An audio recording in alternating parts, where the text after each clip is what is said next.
Hello, everyone, and welcome to class. We have our instructors here today. My name is Tiffany Westridge Robertson. I am the CEO, original founder of AiArthritis. I'm also a person living with non-radiographic axial spondyloarthritis, and I was a college teacher for about 10 years. So I am super, super excited about being a teacher in this Knowledge is Empowerment classroom, which I'll tell you a little bit more about what this is. But first, I want you to meet the other teacher here, Ray. Hey, Ray. Hi, Tiffany. My name is Ray Padnod. I'm a person living with psoriatic arthritis. I'm a patient advocate. I've worked with a number of different patient organizations in autoimmune space, oncology, arthritis, and I'm managing the Knowledge is Empowerment project here for AiArthritis, which has a public-facing classroom and a bunch of other great educational resources. So I'm happy to be here. Awesome. Thanks, Ray. So, what is this? We're going to tell you a little bit of an overview, then we're going to jump right into the lesson today, which is on non medical switching. And we'll talk about what that is and why you should care and what you can do to get involved in making sure that this doesn't happen to you or anyone else. So, the Knowledge is Empowerment classroom is a patient led classroom with, as Ray said, all different kinds of experiences where you can learn from your peers about issues that are most important to you, especially around accessibility and affordability of your treatments. So the issues that we talk about are things that we know need to be changed or need to be addressed. And we try to explain it to you and offer you opportunities to get more involved to make sure that you can also help with that as well. In addition to the classroom, we have tied this into another really awesome project at AiArthritis called the AiArthritis Voices 360 Talk Show. And the talk show also led by patients. And so we thought it would be a really good idea because this classroom is going to have breakout discussions that we naturally will evolve into other conversations. That's what the AiArthritis Voices 360 Talk Show is all about. It's called a 360 It. So once we put an issue on the table during a class or other talk show or webinar, then we spin it out in a different conversation. So make sure you tune back in, sign up for this Knowledge is Empowerment classroom on our website so you can get notifications of all of the spin out conversations that happen from this as we combine it with this AiArthritis Voices 360 Talk Show. All right. We want to give a shout out to the sponsors of this project, and particularly for these public facing education classes, which are Amgen, Genentech, AbbVie, and Bristol Myers Squibb as of 2024. And we are going to then jump right into just a little overview here. Sign up.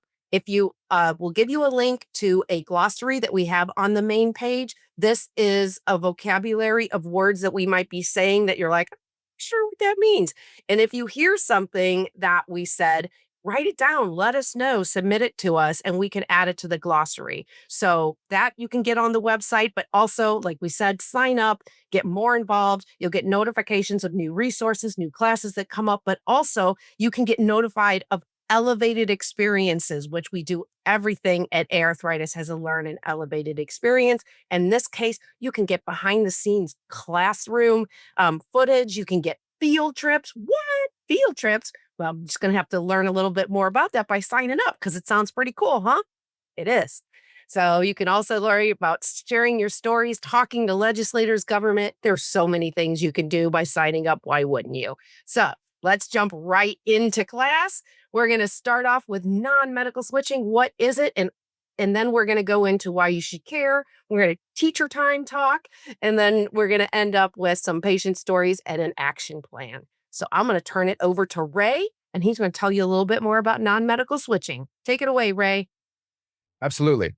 Well, the first thing we need to think about here, and we talk about switching medicines, is doctors will switch your medicine all the time, but they're doing it for a medical reason. And I'll give you a good example.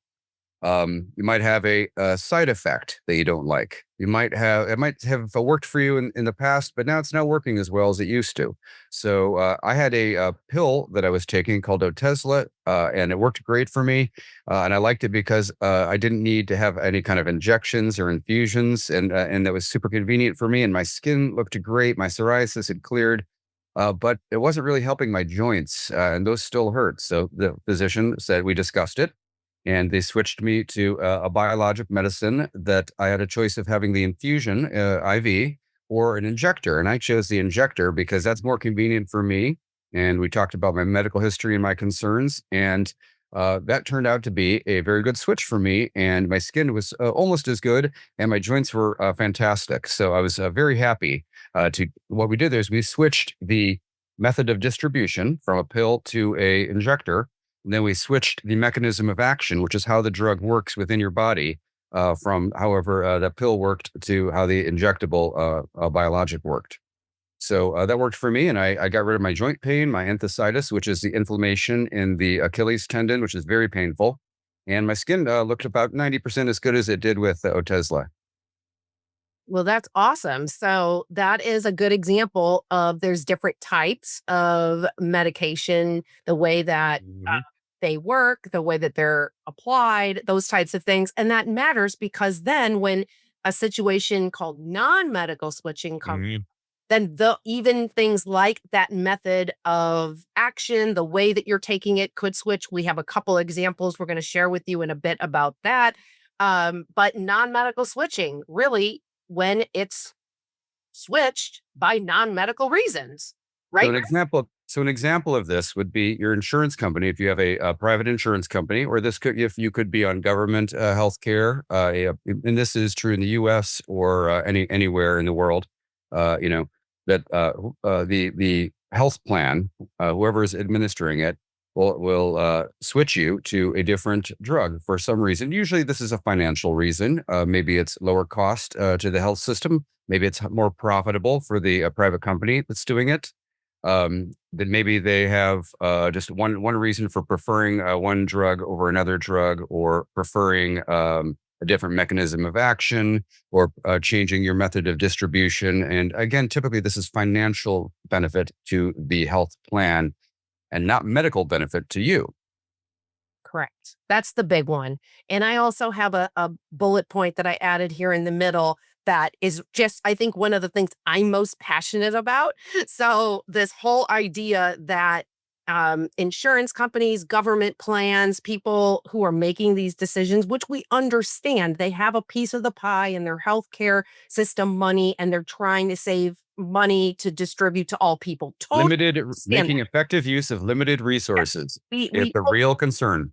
totally understand that.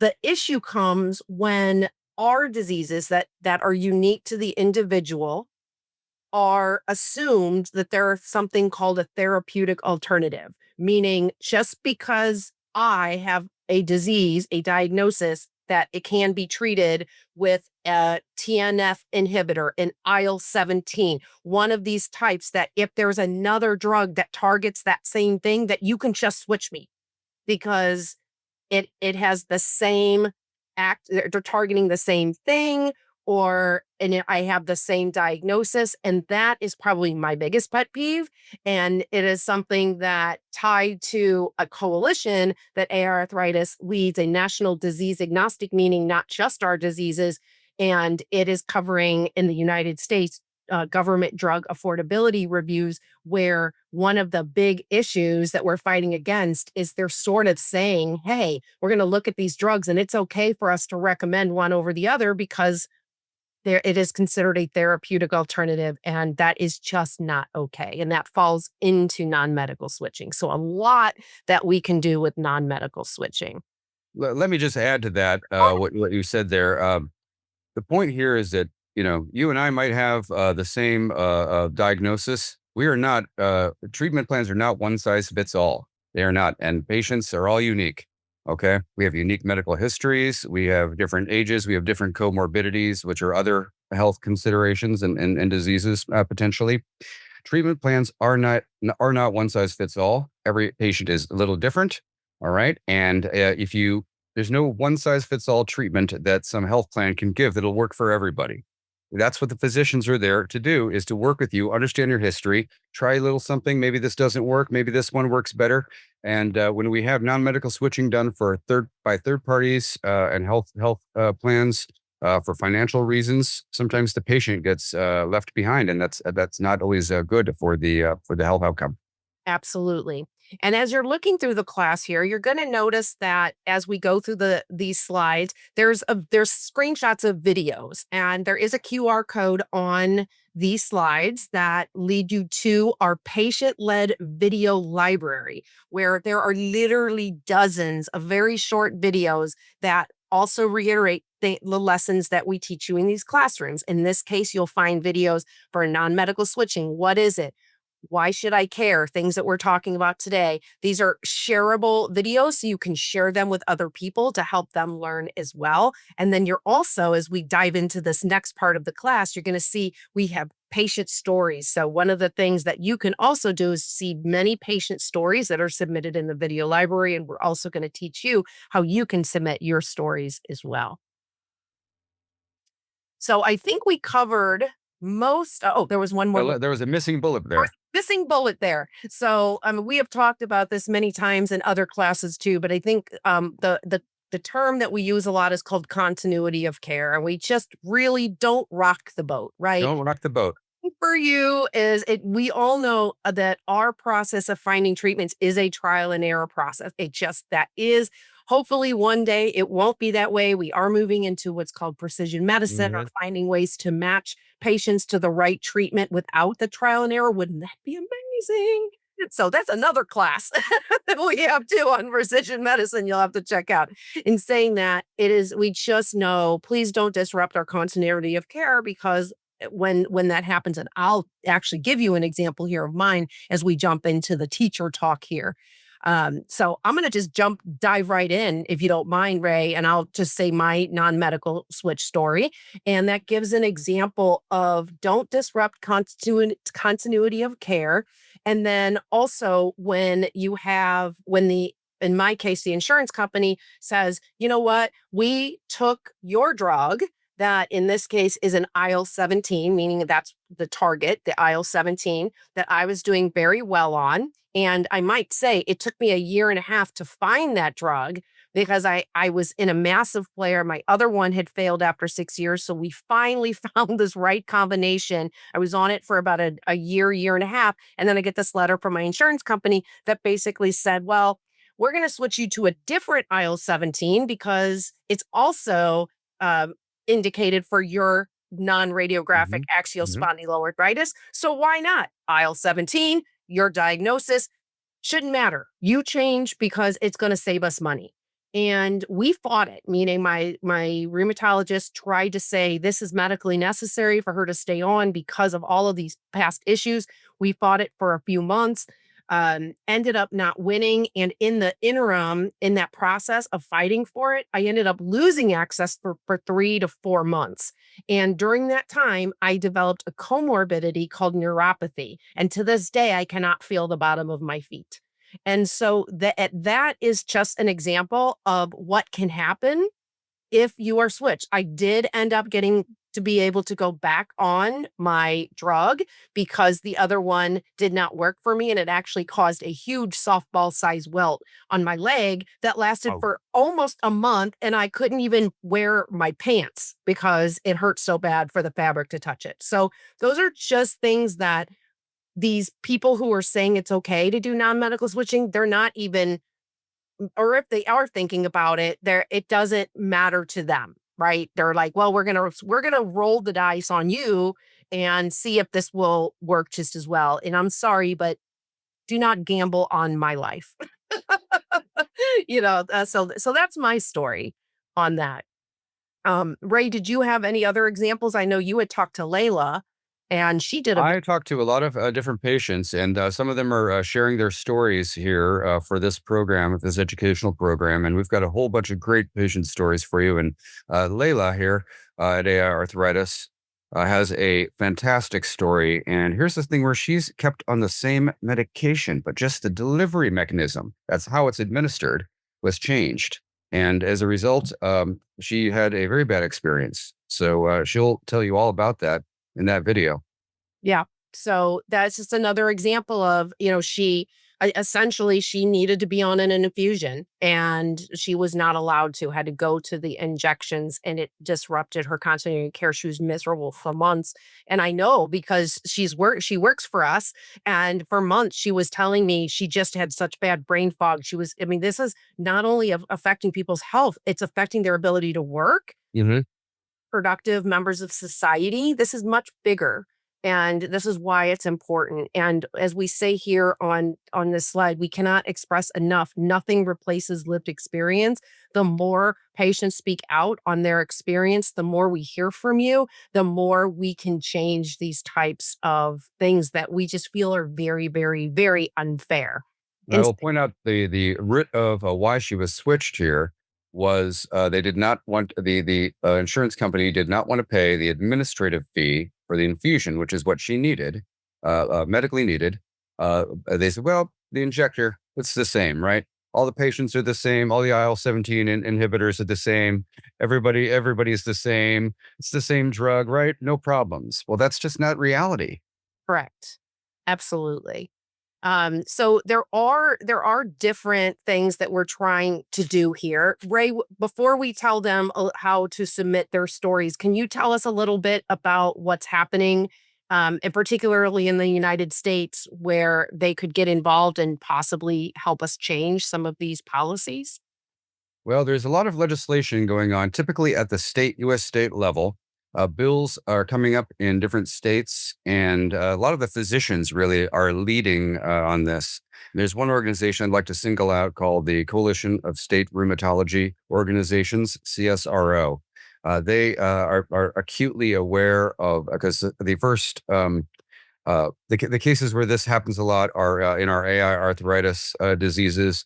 And this is a leading physician organization that is very outspoken. And if you go to their website, which I think is csro.info, they have a legislation tracker that you can find, and we'll put this in the show notes, where you can see your state, what non-medical switching legislation is out there. And they are trying to just put limits on it. When can this be done? How can it be done?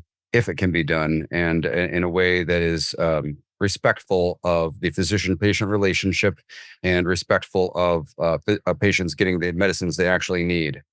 Absolutely, and we will do that. And then if you're living anywhere else in the world, this might not be called non-medical switching, or you may not hear that phrase, but you may say, "Hey, wait a minute, this is kind of happening to me." So, we are an international Mhm. organization and we want to help everybody around the world to gain access. So, we are encouraging you, no matter where you live, is please submit your story. You can go to aarthritis.org/rant. And there you can be anonymous. You can submit your name. You can check a box to say, I would love for a patient to respond to me, talk more about this. You can check a box saying, hey, I'd love to submit a video too for your video library. But either way, your story matters. And so we really want to encourage everybody to share their story if non medical switching has happened to you. But before we go, we have to do a quiz because what class without a quiz? It's okay though. It's an easy quiz, I promise. So, 3 questions. These are yes or no. First question. I feel I could briefly say what non-medical switching is. If you answered yes, give yourself a ding check mark. The second one, I feel I can provide at least one example of why non-medical switching is not good for me. If you can say yes to that, ding, you get another one right. And then last but not least, and probably the most novel part, the most innovative part of this is we're hoping by teaching you more about this that you can recognize if you hear your friends or family or others ranting or complaining about this happening to them, because we need their stories too. So if you hear them telling a story, send them over to us as well, because we need to hear their story. And even if it isn't in our disease area, that's okay. Send them over anyway, because I did mention we also cover a disease agnostic, which is all diseases coalition that is addressing this in a different area in these government drug affordability reviews. So if they're ranting, send them over. We'll collect everybody's story. And again, that's at aarthritis.org/rant. So I hope you did well on your pop quiz, but just remember, signing up for this program is the best way that you're going to get connected to as many resources and opportunities as possible. We have these field trips. Those are pictures of me behind the scenes. One of those is at the Centers for Medicare and Medicaid Services.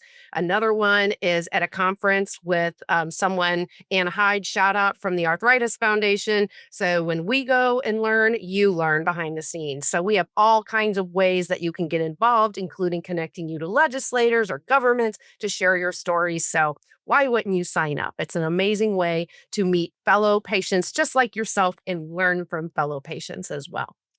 That's a wrap for our class on non-medical switching, but tune in because, like I said in the beginning, this is a bridge with our AiArthritis Voices 360 talk show, which means any topic we talked about today, we're going to spin off into more conversations, including patient stories. So you'll have to subscribe to make sure that you get all of the access to those classes. Ray, thank you for co-leading and teaching today. It We was a pleasure. all right. So that is a wrap. And we will be calling it a day. I guess class is dismissed.